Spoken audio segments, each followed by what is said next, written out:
আসসালামু আলাইকুম। আজকে একটু হাঁটতে বের হলাম। তো হাঁটতে বের হওয়ার পরে হঠাৎ করে একটা গল্প মনে পড়লো। তো ভাবলাম গল্পটা আপনাদের সাথে শেয়ার করি। আশা করছি আপনাদের ভালো লাগবে। এটা একটা শিক্ষণীয় গল্প আমাদের সবার জন্যই। গল্পটা হলো এক কৃষক অনেকগুলো গাধা লালন পালন করত। তার মধ্যে একদিন গাধাগুলোকে যখন সে সন্ধ্যাবেলা বাসায় নিয়ে আসতেছিল, তখন তার একটা গাধা একটা কূপে পড়ে যায়। তখন অন্য গাধাগুলা উপর থেকে বলতেছিল, তুমি তো শেষ, তুমি তো আর বাঁচতে পারবে না। তার মালিক অনেক ট্রাই করলো তাকে বাঁচানোর জন্য, কিন্তু কোনোভাবেই তাকে বাঁচানোর কোনো উপায় পাচ্ছিল না। একটা পর্যায়ে মালিক ডিসিশন নিয়ে ফেলে, গাধাটা যেহেতু মারাই যাবে, তাহলে তাকে ওখানে মাটি চাপা দিয়েই মেরে ফেলি, তাহলে কষ্ট কম হবে। গাধাটা বেশি চিল্লাচিল্লিও করতে পারবে না, কারণ খুব মায়া লাগতেছিল তার গাধার জন্য।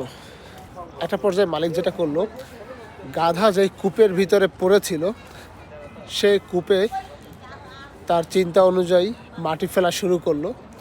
সে কূপে মাটি ফেলবে এবং গাধাটাকে ওই কূপের ভিতরে দাফন করে দিবে অথবা মাটি চাপা দিয়ে দিবে, এরকম একটা কিছু। তো একটা পর্যায়ে গাধা মনে মনে ডিসিশন নিল, সে যে কোনো মূল্যেই হোক এখান থেকে ঘুরে দাঁড়াবে, কাম ব্যাক করবে। তো একটা পর্যায়ে যখন সে উপর থেকে মাটি ফেলতেছিল ওই কৃষক, তখন গাধা এই প্রবলেমটাকে, তার লাইফ শেষ করে দেওয়ার জন্য যে প্রবলেমটা তার সামনে আসতেছিল, মানে মাটি, সে এই প্রবলেমটাকে, এই মাটিকে তার অপরচুনিটি হিসাবে বানাবে, এরকম একটা চিন্তা করলো। মানে তার প্রবলেমটাকে তার প্রবলেম না, একটা সমাধান হিসাবে সে দেখলো। তখন সে যেটা করলো, ওই উপর থেকে কৃষক মাটি ফেলছে আর গাধা সেই তার শরীর ঝাড়া দিয়ে সেই মাটিগুলোর উপরেই উঠে উঠে দাঁড়াচ্ছে। কৃষক যত মাটি ফেলতেছে, গাধা ঘুরে গিয়ে সেই মাটির উপরেই উঠে দাঁড়াচ্ছে। এভাবে করে একটা পর্যায়ে সেই গাধা মাটির উপরে উঠতে উঠতে কূপ থেকে বেরিয়ে এলো। এখান থেকে আমরা যেটা শিক্ষা পাই, জীবনে যে কোনো পরিস্থিতি আসুক না কেন, আমাদেরকে সবসময় মনোবল ঠিক রাখতে হবে।